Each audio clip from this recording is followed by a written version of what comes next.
MDH की हल्दी मिर्ची धनिया करे कमाल। ये रंग दे, ये खुशबू दे, ये तीखा, ये कम पड़े। क्या निराला MDH मसाला।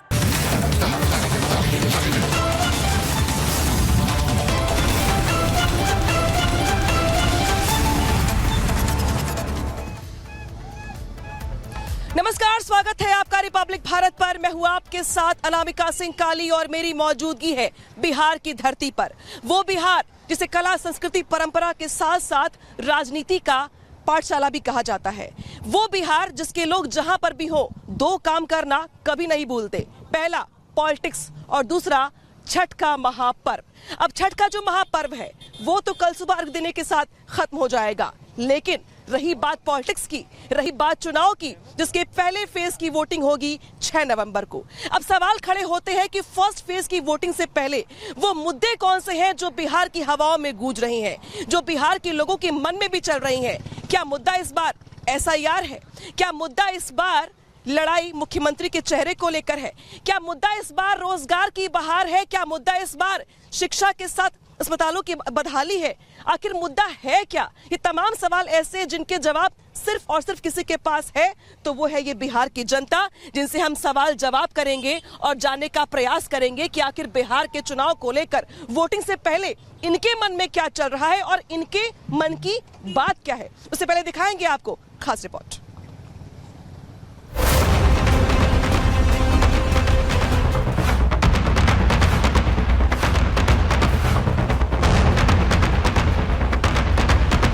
बिहार में SIR के सफल संचालन के बाद अब चयनित राज्यों में SIR का दूसरा चरण प्रारंभ किया जाएगा। सही मतदाता अपना मतदान कर पाएंगे और जो फेक हैं वो मतदाता सूची से बाहर हैं। अगर कोई घुसपैठ या घुसाया है और हमारे मतदाता सूची तक घुस गया है तो उसको बाहर होना चाहिए। बिहार में एक भी नया वोटर नहीं ऐड हुआ, जबकि 65 लाख वोटर डिलीट अब 12 राज्यों में ये फिर से करने जा रहे हैं। बिहार का सियासी मिजाज कभी ठंडा नहीं पड़ता है, इसलिए महापर्व छठ के दिन चुनाव आयोग ने मतदाता सूची के देशव्यापी विशेष गहन पुनरीक्षण यानी SIR का ऐलान कर बिहार का सियासी पारा फिर बढ़ा दिया है। अब की बार देशव्यापी SIR 12 राज्यों में होगा SIR। घुसपैठिया जाएगा बाहर। वोटर लिस्ट को शुद्ध, सटीक और अपडेट करने के लिए चुनाव आयोग ने बड़ा ऐलान किया है। मुख्य चुनाव आयुक्त ज्ञानेश कुमार के मुताबिक बिहार में मतदाता सूची का विशेष गहन पुनरीक्षण कामयाब रहा, इसलिए SIR का दूसरा फेज 12 राज्यों में होगा। इन राज्यों में अयोग्य मतदाताओं के नाम हटाए जाएंगे। इसके लिए वोटर लिस्ट को फ्रीज कर दिया जाएगा। प्रक्रिया के तहत BLO एक घर में 3 बार जाएगा। किसी भी मतदाता के लिए जो उसकी अर्हताएं हैं संविधान के अनुच्छेद 326 में लिखी गई हैं। भारत का नागरिक होना, कम से कम आयु 18 वर्ष की होना, उस विधानसभा क्षेत्र का सामान्य निवासी होना और किसी अन्य कानून से उसको डिस्क्वालीफाई न किया गया। चुनाव आयोग ने SIR के दूसरे फेज के लिए छत्तीसगढ़, गोवा, गुजरात, यूपी, बंगाल, मध्य प्रदेश, राजस्थान, पुडुचेरी, अंडमान और केरल को चुना है। SIR से कोई आपत्ति नहीं है, ये एक प्रक्रिया है, लेकिन SIR के माध्यम से चुनाव आयोग अगर सरकार के पक्ष में काम करता हुआ नजर आएगा तो इसका प्रतिकार विपक्ष करेगा।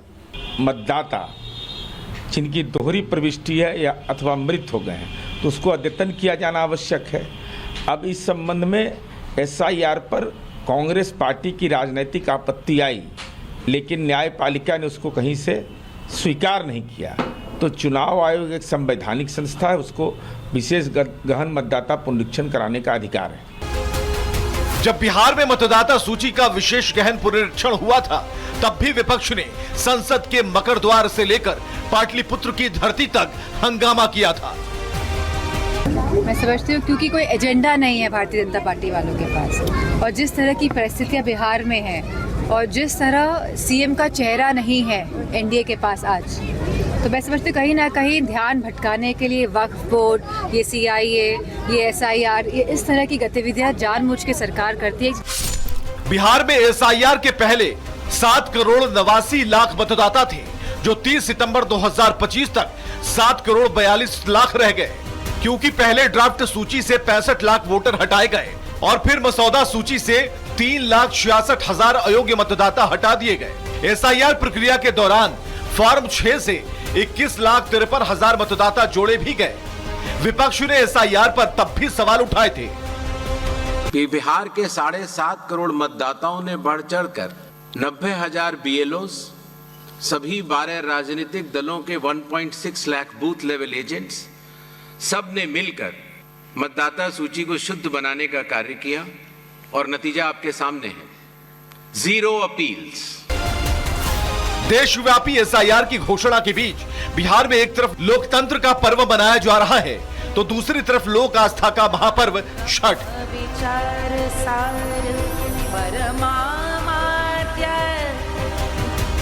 लेकिन इस बीच महागठबंधन के सीएम उम्मीदवार तेजस्वी यादव ने भी अपने एक बयान से मगध के सियासी मिजाज को उबाल दिया है।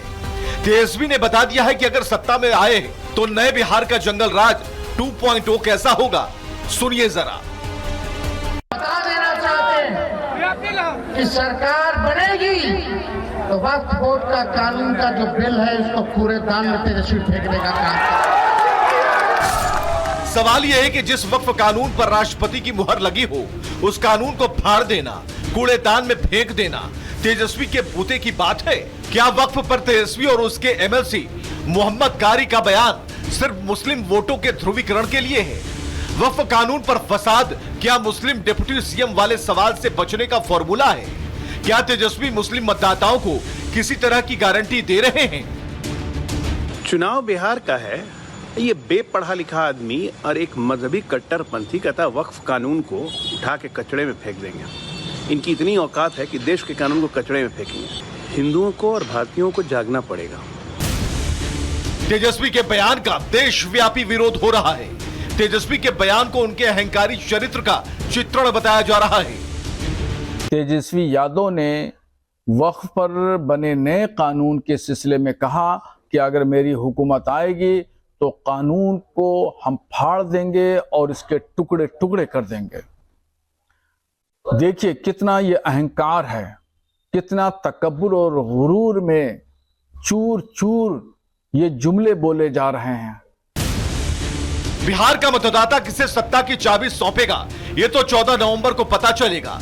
लेकिन फिलहाल बिहार की सियासत हर रंग दिखा रही है, जिसमें जंगल राज का आगाज भी है तो विकासवाद की कस्में और वादे भी। Bureau report, Republic Bharat. तो बिहार चुनाव में अभी फर्स्ट फेज की वोटिंग हुई नहीं है, उसके पहले ही एसआईआर का मुद्दा इतना जोर पकड़ चुका है कि हर पॉलिटिकल पार्टी के जुबान पर अब एसआईआर आ गया है। लेकिन बात करते हैं आज के महापर्व के छठ की। छठ में माना जाता है कि सूर्य देवता की पूजा की जाती है।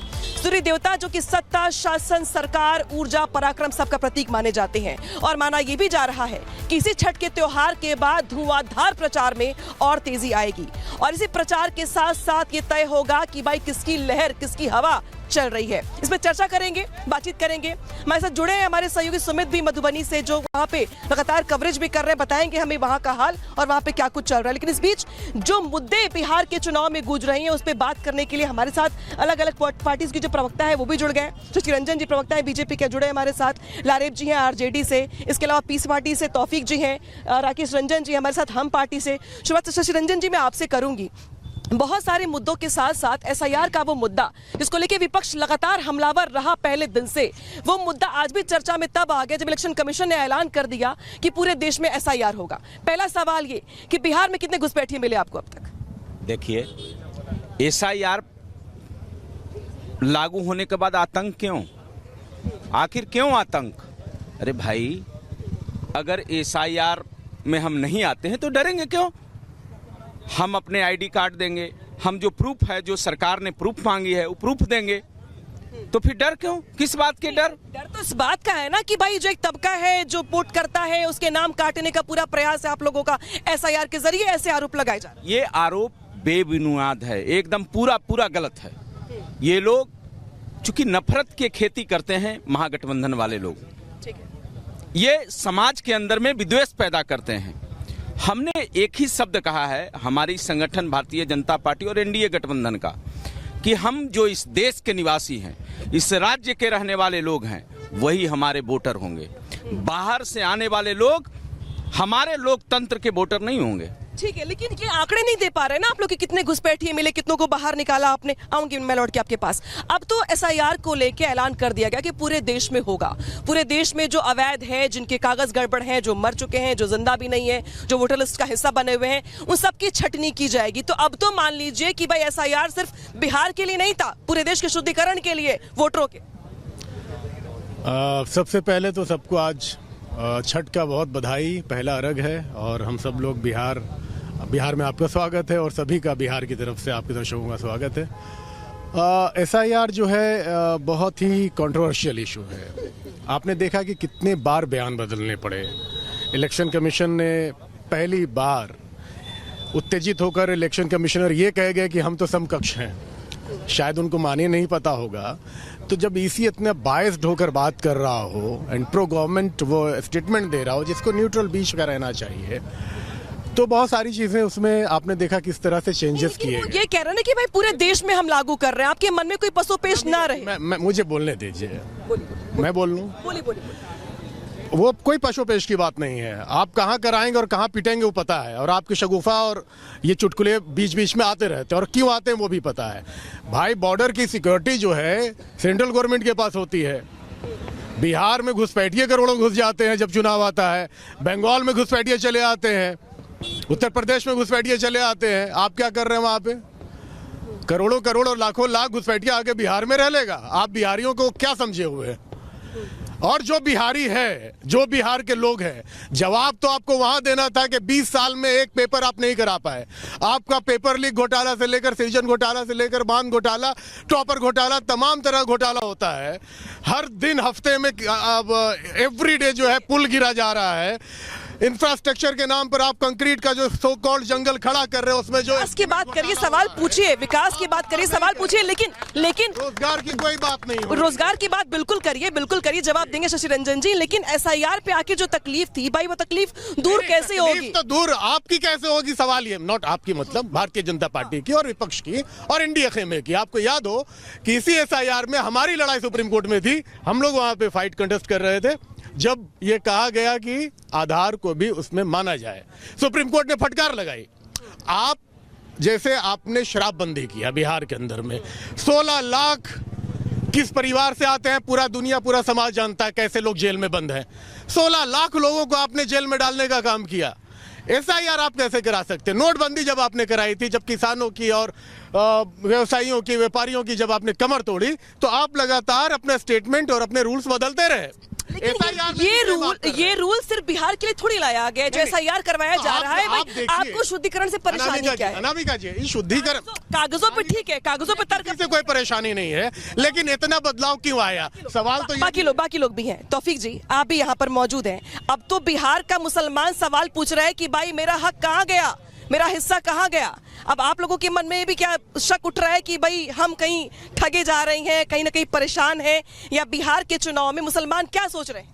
देखिए, सबसे पहले तो मैं आपके चैनल के माध्यम से अपने तमाम बिहार वासियों को छठ की हार्दिक बधाई देता हूं और इस बात का मैं ईश्वर से प्रार्थना करूंगा कि बिहार में सुकून, शांति और अमन रहे। क्योंकि मैं पीस पार्टी का प्रवक्ता अध्यक्ष होने के नाते, पीस का मतलब ही होता है शांति, अमन और सुकून।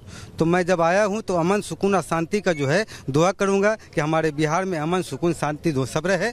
और चुनाव में क्या हो? और चुनाव में अब रहा सवाल मंत्री किसका हो? देखिए, मुख्यमंत्री का तो मामला भी फंसा हुआ है, क्योंकि मामला तो विकास का है। तो विकास के मामला पे तो अभी जैसे बिहार में दोनों दल हैं। अभी तो मैं कमजोर पार्टी हूँ। एनडीए भी कह रही है कि मैं सरकार बनाने जा रहा हूँ, मैं विकास के नाम पे वोट लूँगा। पार्टी कहाँ जा रही है? मैं तो पीस पार्टी जो आई है, पीस पार्टी ग्रास लेवल पे काम कर रही है। हम लोगों के बीच अमन सुकून शांति का पैगाम पहुंचा रहे हैं। और जो लोग जो आपस में लोगों को लड़ा रहे हैं, जैसे मान चलिए कभी ये सार जो राकेश रंजन जी, मैं आपके पास आ रही हूँ, फिर मैं जाऊंगी अपने सहयोगी के पास। बिहार चुनाव में प्रशांत किशोर जी लगातार वो मुद्दे उठा रहे हैं जो बुनियादी मुद्दे हैं, लेकिन फिर भी ग्राउंड पर लोग ये मानकर चल रहे हैं कि कहीं ना कहीं एक वोट कटवा के तौर पे जो इमेज बनाने का प्रयास किया जा रहा है प्रशांत किशोर का, वो यहाँ पे दिखाई दे रहा है। एसआईआर के मुद्दे पे हालांकि प्रशांत किशोर सुर से सुर मिला रहे हैं आरजेडी के, लेकिन एसआईआर को लेकर आज तो ऐलान कर दिया गया कि पूरे देश में लागू होगा। अब स्टैंड क्या होगा? देखिए, एसआईआर ये पहली बार नहीं हो रहा है। एसआईआर टाइम टू टाइम हमेशा होते आया, और एसआईआर का सीधा मीनिंग ये है कि स्पेशल इंटेंसिव रिवीजन। ठीक है, इसका मतलब सीधा सा मीनिंग ये है कि भाई जो आदमी की मृत्यु हो गया, जो पलायन कर चुके, या जो बैक डोर से भारत में आक्रमण कर रहे हैं घुसपैठ के लोग, उसका नाम यहाँ नहीं होना चाहिए। जैसे एक ही मुद्दा है कि भाई सपोर्ट कर रहे हैं आप, सुन लिया जाए। जैसे आप भारत में रह रहे हैं, तो भारत में रहे, भारत की नागरिकता आपके पास है, तो कुछ तो दिखाइएगा ना आप कि हम इस बेसिस पे रह रहे हैं, इस आधार पे रह रहे हैं। इसमें परेशानी क्या है आपको? अगर परेशानी हो रही है, इसका मतलब कि भारत की नागरिक आप नहीं है, भारत में रहने लायक नहीं है। यानी कि जनसुराज सपोर्ट कर रही है इस मुद्दे को लेकर। देखिए, जनसुराज क्या सपोर्ट कर रही है? एसआईआर होना चाहिए, एकदम होना चाहिए। एसआईआर तो होना ही चाहिए ना। और देखिए, जहाँ तक रहा प्रशांत किशोर जी के बात, प्रशांत किशोर जी अच्छे व्यक्ति हैं, हम उनको खराब नहीं कर रहे, लेकिन वो सलाहकार है, राजनीतिकार नहीं है। मैं एक छोटा सा एग्जांपल आपको देना चाहूंगा। ये बड़ी हैरानी वाली बात है कि आप खुद प्रशांत किशोर जी पे सवाल खड़े कर रहे हैं कि वो राजनीतिकार नहीं। सुन लीजिए, जैसे आपको मैडम, आपको कार चलाना आता है, और आप कहें मैं ट्रेन चलाऊंगा, तो ट्रेन चलाने के लिए आपको सुन लीजिए, आप प्रशांत किशोर जी ट्रेन चलाने के लायक नहीं। सुन लीजिए, तो ट्रेन चलाने के लिए आपको लोको पायलट, मंत्री बनने के सपने, ट्रेन चलाने के लिए आपको लोको पायलट का एग्जाम देना होगा, उस एग्जाम को फेस करना होगा। तो समय ठीक है, मैं आपके पास लौटूंगी। सीधे रुक करते हैं सहयोगी सुमित का। सुमित, यहाँ पर एसआईआर के मुद्दे को लेकर गहमा गहमी है। आप मधुबनी में मौजूद हैं। मधुबनी बिहार की बहुत जो बड़ी टॉप 5 पहचान है, उसमें मधुबनी प्रिंट और मधुबनी इलाका भी है। आप वहाँ पर क्या कुछ देख पा रहे हैं चुनाव को लेकर, चूंकि छठ का महापर्व भी है, आप छठ भी कवर कर रहे थे आज शाम? बिल्कुल बिल्कुल, और तस्वीरें सबसे पहले हम दिखाते हैं। देखिए, लोक आस्था का महापर्व छठ की छठा भी है। पीछे आप देखिए, घाट जो छठ घाट है वो अभी भी सजे हुए हैं, और यहाँ पर लोग अभी भी मौजूद हैं। रात भर यहीं रहते हैं, फिर सुबह का अर्घ देकर जाते हैं। लेकिन साथ ही साथ लोकतंत्र के महापर्व चुनाव की भी बात होगी। लोकतंत्र के महापर्व चुनाव को लेकर भी यहाँ पर माहौल उत्साह बना हुआ है। और एक बार चूंकि छठी मैया का यहाँ पर पूजा हो रही है, तो शुरुआत बातचीत से पहले जय जयकार से हो जाए छठी मैया की जय। क्या यहाँ पर मुद्दा है? और एसआईआर, सबसे पहले मैं मुद्दों पर आऊं, लेकिन एसआईआर चुनाव आयोग ने कह दिया है कि अब बिहार नहीं बाकी राज्यों में भी होगा। सही है, होना चाहिए। वोटर लिस्ट का रिवीजन, हाँ, पूरा होना चाहिए। वोटर लिस्ट का रिवीजन है कि ये वोट चोरी है। नहीं, वो गलत है। वोट चोरी कैसे हुआ? वोट चोरी, ये वोट चोरी तो नहीं है। नहीं, वोट चोरी मतलब वोटर लिस्ट का रिवीजन होना चाहिए। वोट चोरी का मुद्दा कभी बिहार में बना? अभी तक नहीं बना है। समझ में आया लोगों को? नहीं। क्या है ये मुद्दा? तेजस्वी यादव वोटर अधिकार यात्रा लेकर गए थे, हुआ? तो एसआईआर से या वोटर लिस्ट रिवीजन से कोई दिक्कत नहीं है। मरे हुए लोगों का वोट अगर कोई गिराता है तो ये तो वास्तविकता गलत है। ये तो होना ही चाहिए कि चुनाव में अगर हम लोग वोटर लिस्ट रिवीजन करते हैं। मेरा तो नाम नहीं कटा है अभी तक चुनाव लिस्ट से। नहीं कटा है ना? बोलेगा मेरा फैमिली मेंबर में किसी का नहीं कटा है। कटा है यहाँ पर नाम? जो जनून है नाम का हो गया। सर मेरा भी नाम है। नाम है ना? डॉक्यूमेंट सब दिए, कोई दिक्कत? मांगा गया तो डॉक्यूमेंट देने में कोई दिक्कत नहीं? कागज दिखाने में दिक्कत नहीं? तो कागज अगर दिखाने में दिक्कत नहीं है तो फिर विपक्ष कह रहा है कि भाई कागज क्यों मांगा जा रहा है? नहीं, गलत है। क्या घुसपैठियों को लेकर अगर ये सवाल उठ रहे हैं कि घुसपैठियों को बाहर निकालना चाहिए? हाँ, एकदम घुसपैठियों के निकालना ही चाहिए। अब ये हो रहा है कि बंगाल, बिहार और बाकी केरल सभी राज्यों में होना चाहिए। ऐसा ही होना चाहिए। सभी राज्यों में ऐसा होना चाहिए। और ये क्यों होना चाहिए, जरा ये बताइए क्यों? जो स्वच्छ है, जो बहरिया है, वो चला गया कि मर गया है, उसका भी वोटर गिर रहा है। उससे सब जो अभी जो जिंदा है, प्रेजेंट है, वो अच्छा है, वो ऐसा ही होना चाहिए ना। राहुल गांधी जी को उसमें वोट चोरी क्यों नजर आती है? वोट चोरी क्यों नजर आती है? राहुल गांधी का तो हम बोल नहीं सकते हैं। चोरी किया है जिनकी भर राहुल जी अपने खुद चोरी किया। कांग्रेस जो है, कांग्रेस चोरी कर करके वोट गिराता था, किसी आम जनता को गिराने नहीं दिया, इसीलिए उसका तो तकलीफ होगा ही। तकलीफ अभी भी हो रही है? जरूर, एकदम। बोगस वोट मिलता ही नहीं है। तो बोगस वोट बोगस वोट के आधार पर जीते रहे। जी सर जी। अरे चलिए ठीक है, अब चुनाव पर आते हैं। इस बार बिहार में मुख्यमंत्री के लिए कौन कैंडिडेट सबसे बढ़िया है लग रहा है? कौन कैंडिडेट बढ़िया है? जो अच्छा काम करके जाएगा बेनीपट्टी में। मुख्यमंत्री की बात करो, मुख्यमंत्री के लिए हिसाब से, इसके हिसाब से हम लोग एक बार नीतीश कुमार है। जो आप बिहार देख लीजिए, 2005 से पहले का बिहार देखिए। के बारे में तेजस्वी जी कह रहे हैं अचेत हो गए हैं, अस्वस्थ हैं। अब देखिए, उम्र तो है, इसमें तो कोई ये नहीं है, लेकिन अनुभव भी है। अनुभव भी है, बिल्कुल। जो लोग जिनका उम्र ज्यादा है उनके पास अनुभव भी बखूबी ज्यादा होगा। उनके पिता की तरह चारा चोर तो नहीं है। कई लोग कहते हैं कि सीएम बदलना चाहिए, सरकार एनडीए। ऐसा कुछ नहीं है, अभी भी अच्छा काम हो रहा है। वही नीतीश कुमार। नीतीश कुमार क्यों ऐसा क्यों? विकास के हैं 15 साल में। तेजस्वी जी भी कह रहे हैं कि हम भी विकास करेंगे, युवाओं को वर्तमान में हो चुका करेंगे। क्या उम्मीद है इससे? युवाओं को बोल रहे हैं नौकरी देंगे। कुछ भी नहीं, सब झूठ है। इससे सरकार में सरकारी नौकरी दी है। इससे पहले भी तो मुख्यमंत्री थे, उनके पिताजी काहे नहीं दिए सबको नौकरी? लालू जी का 15 साल। हाँ जी, कहा कुछ भी नहीं। इनके बदले नौकरी मिला था लोगों को। तेजस्वी सरकार बोल रहे हैं कि हमारी सरकार जो आएंगे और घरे घरे जो नौकरियां देंगी। अब मैं इससे एक ही क्वेश्चन पूछना चाहता हूं तेजस्वी जी से कि आप जो आदमी जो अनएजुकेटेड है, जो पढ़ाई नहीं करते हैं, क्या उनको घर दे देंगे? इसका मतलब है कि 2 कट्ठा जमीन देके आप घर नौकरी दे रहे हैं जंग लेके। हाँ, तो इसका मतलब ही तो है। आप एक मिनट, आपसे ही पूछ रहा हूँ मैं कि अगर सरकार है, अगर कोई ये लड़का है, अगर पढ़ाई नहीं कर रहे हैं, एक एग्जाम्पल बता रहा हूँ, अगर ये पढ़ाई नहीं कर रहे हैं, इनके पास शिक्षित नहीं है, और आप इनको जॉब दे रहे हैं, गवर्नमेंट जॉब भी दे, वो भी जॉब नहीं बोल रहे, गवर्नमेंट जॉब दे रहे हैं। ये ऐसे ही शगुफा है। हाँ, ये तो पंचायत प्रतिनिधियों को बोल रहे हैं 5 लाख का बीमा। सत्ता में आने के लिए का दीदियों को 30,000 रुपया दे देंगे, सबको बढ़ा के वेतन दे देंगे। उसको आप एक तरह से चुनावी रिश्वत कह सकते हैं। तो जो 10-10 हजार रुपया दिया गया है, पूरा तरह से चुनावी रिश्वत है ये। सब जीविका दीदी रोजगार के नाम पर पैसा। कौन ठीक है, मतलब वो रिश्वत बीजेपी भी दे रही है क्या तेजस्वी भी दे रहे हैं? सब घोषणाएं अभी कह रहे हैं। ये जो 10-10 हजार रुपया दिया है तो बीजेपी ही ना दिया है। बीजेपी रिश्वत दे रही है। बिल्कुल रिश्वत दी है। चलिए ठीक है एक तरह से बोल सकते हैं आप। ठीक है, दोबारा मैं आता हूँ आपके पास। फिलहाल अनामिका के पास चलते हैं पटना में। Anamika, over to you. बिल्कुल सुमित, आप वहाँ पे लोगों से बात कर रहे थे, लोग मुद्दों की बात कर रहे हैं, मुख्यमंत्री के चेहरे की बात कर रहे थे। कुछ लोगों से यहाँ पे भी बात कर लेते हैं। आप लोग बताइए, आप तो महिला, चलिए शुरुआत आपसे ही कर देते हैं। मुख्यमंत्री के चेहरे के तौर पर पहली पसंद कौन है आपकी? चिराग पासवान। चिराग पासवान क्यों? वो अभी कर रहे हैं, वो वैसा काम कर रहे हैं। क्या काम कर रहे हैं जो पसंद आ रहा है आपको? सारा पसंद ही आ रहा है। नीतीश कुमार इतना दिन से कुछ कर नहीं पा रहे छात्रों के लिए, खास करके। अच्छा, हाँ, और चिराग पासवान। हाँ, विश्वास उन्हीं पे है। और लोगों से बात कर लेते हैं। आप लोग बताइए भाई साहब, आप लोगों के लिए मुख्यमंत्री के चेहरे को लेकर पहली पसंद कौन है? नीतीश कुमार। क्यों? देखिए, हम लोग 2007 बैच में इंजीनियरिंग पास किए। उस टाइम से लगातार देख रहे हैं, मतलब इंजीनियरिंग के क्षेत्र में या कंस्ट्रक्शन के क्षेत्र में, हर क्षेत्र में अच्छा विकास हुआ है। कानून का राज स्थापित हुआ है। इसके पहले क्या स्थिति था वो सब लोग जानते हैं। लेकिन आप बात करें इंजीनियरिंग की, तेजस्वी यादव कह रहे हैं कि रोजगार की बहार लाएंगे बिहार। तेजस्वी यादव कहाँ से ले आएंगे रोजगार की बहार? वो तो गारंटी दे रहे हैं, सरकार बनी तो इतने लोगों को रोजगार, हर परिवार से। ये सब चुनावी जुमला है, गारंटी कुछ भी दे सकते हैं। ठीक है, चलिए आप बताइए, मुख्यमंत्री के चेहरे पर पहली पसंद कौन है आपकी, और लगता है आपको कि कौन सा बड़ा मुद्दा ऐसा है जो बिहार में निर्णायक है चुनाव के?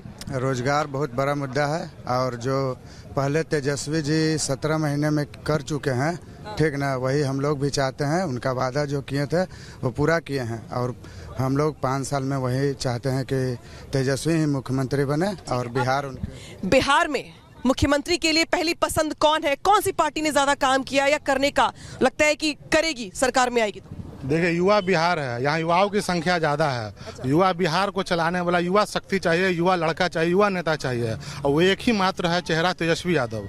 जो उसने जो वादा किया 17 महीने। आप एक बैकग्राउंड दिखाइए आप दोनों दिखाती चलिए। ठीक है, बैकग्राउंड हमारा ही दिखा देते हैं। हाँ, बिहार की हुआ एक तरफ एक थका हुआ, हारा हुआ, हताश, जिसका मानसिक संतुलन बिगड़ा, वो आप कह रहे हैं ना, ये तो आपके थका हुआ, हारा, वो तो मानने को तैयार। वो मंच पे दिखा रहे हैं, किसी महिला को माला पहना दे रहे हैं। ये इस तरह की भाषा नहीं, इस तरह की भाषा नहीं। अच्छा, आप लोग बताइए, आप लोगों की पहली पसंद कौन है? तेजस्वी यादव, कोई नहीं है टक्कर में, तेजस्वी यादव। ठीक है, चलिए कुछ और लोगों से बात कर लेते हैं। आप बताइए, आपके लिए बिहार में सबसे बड़ा चेहरा जो काम करेगा बिहार की सरकार बनने के बाद कौन है? नीतीश कुमार। क्यों? आप पटना में देख ही रहे हैं उनका क्या काम है। आप अगर यहाँ पर देख लीजिए, पथ निर्माण में देख लीजिए, या गंगा को लेकर देख लीजिए, या क्राइम को देख लीजिए, हर एक चीज में बेस्ट है तो नीतीश कुमार ही बेस्ट है। हाँ, वो तो चिराग पासवान कह रही है, तो सहयोगी दल है, सभी झगड़ा करवाएंगे। चिराग पासवान और नीतीश कुमार थोड़ी ना अलग अलग है मैडम। अच्छा, लेकिन फिर भी कौन चिराग पासवान, नीतीश कुमार? मेरा पसंद, पहला पसंद तो नीतीश कुमार ही है जी। ठीक है, चलिए यहाँ पर जो है कुछ लोग अलग अलग उनकी राय है चुनाव में अपने चेहरे को लेकर के, नेताओं के कामकाज को लेकर। इस बीच मधुबनी से सुनाते हैं आपको यहाँ पर खास बातचीत और कुछ खास बयान नेताओं के। बिहार में चुनाव का मूड तो है, लेकिन साथ ही साथ आस्था का महापर्व छठ भी है। तो छठ की रौनक के साथ साथ चुनाव का, लोकतंत्र का महापर्व कैसे मन रहा है, जरा समझने की हम कोशिश कर रहे हैं बिहार में। और हम पहुंचे हैं एक घाट पर। देखिए घाट को कितनी खूबसूरती से सजाया गया है, और यहाँ पर अलग अलग दौरा जो होता है, दौरा जरा आप एक सेकंड इधर आएंगे, संतोष की दिखाएंगे। दौरा में केला और तमाम चीजें जो होती हैं वो बड़ी खूबसूरती से सजाया गया है, और डूबते सूर्य को अर्घ यहाँ पर दिया जाएगा, और कल उगते सूर्य को अर्घ दिया जाएगा।